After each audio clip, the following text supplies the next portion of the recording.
I just heard a sad grandeur in the words. I was wondering, do you still have a copy of the EP New Art Riot? Yeah, I've still got a copy of an EP that we did called New Art Riot. I've got about 5 copies. They're in my father's house. Okay. Yeah, I try to keep a copy of everything we release in Britain. Yeah. Just for, I don't know, just feels as if you put a lot of effort into it, and it's good to have something in your hands to prove that, you know, that work came to something. And what songs are on it that you say, well, it still sounds good to me? Not sometimes, no. I mean, I think the thing with music is, the beautiful thing about music is sometimes it can date. So you can associate a record or a song to a time and place, or you can associate it to the person that you were. So you can hear differences in the way that you sing or even think, and you can hear differences in fashion, you can hear differences in the engineering and the sound of the record. And that's what I love about music. You can actually, some things are timeless and some things are stuck in one year. And if you look at the person you were back then, can you describe maybe from the song what person you were? I think we were all pretty unreasonable in our expectations. What did you expect? I think we expected things to change at a much quicker pace politically in Britain. I think we expected rock and roll as a life force to have more effect on the world. But you know, we grew up from a very socialist background, a very working class background, and we grew up with being obsessed with politics, literature and rock and roll. So we naively, completely and utterly believed in those things, I think. I think you can tell that from the way we sang, played, performed and wrote. So you're somebody who has unreasonable expectations. There's an idealism through naivety, which is good. I think everybody's got to go through that, I think. Got to go through that, you were saying? Yeah. When did you realize, well, maybe it's not the simple naivety that I have that works? I think it's that you sometimes things are staring you right in the face.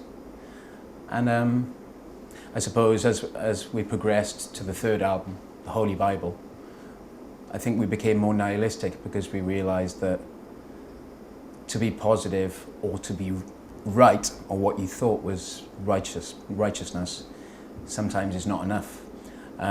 Because you see your heroes, so our heroes were the Sex Pistols, Clash, Public Enemy, to a certain degree, somebody like Allen Ginsberg, you know, Jack Kerouac, Robert Tressel. You see that all this art, whether it be, you know, music, you know, literature, poems, you know, paintings, films, whatever, everything seems to end in failure. I mean, at the end of the day, the Clash, you know, imploded, they self-destructed. The Sex Pistols, they self-destructed. The Public Enemy kind of, their message suddenly became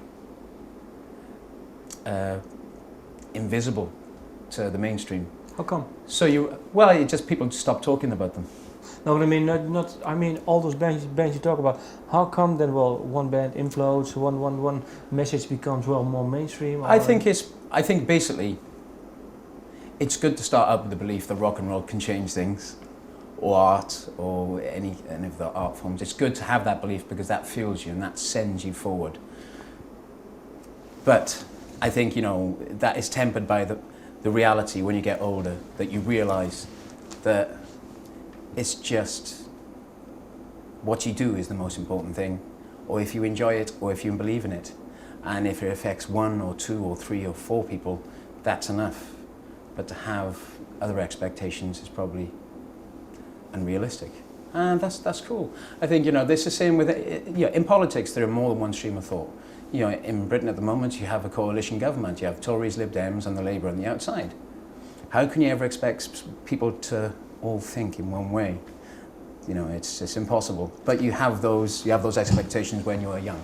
Have you changed your way of thinking? I think when you're young, one of the lyrics on the new album, it's a song called Postcards from a Young Man, and the very first line says, "I don't believe in the absolutes anymore." And I think that's the main thing that changes. I think you become much more pragmatic and you become much more adaptable to realizing that sometimes, even if an idea seems right and you've grown up with that idea, that it doesn't necessarily work. Culturally, privately, politically, sometimes you have to admit defeat. You can never admit defeat when you're young, but you have to admit defeat when you're older, and you have to admit to being wrong. So yeah, you do change. You kind of become less nihilistic, and you try to become more positive through sometimes compromising.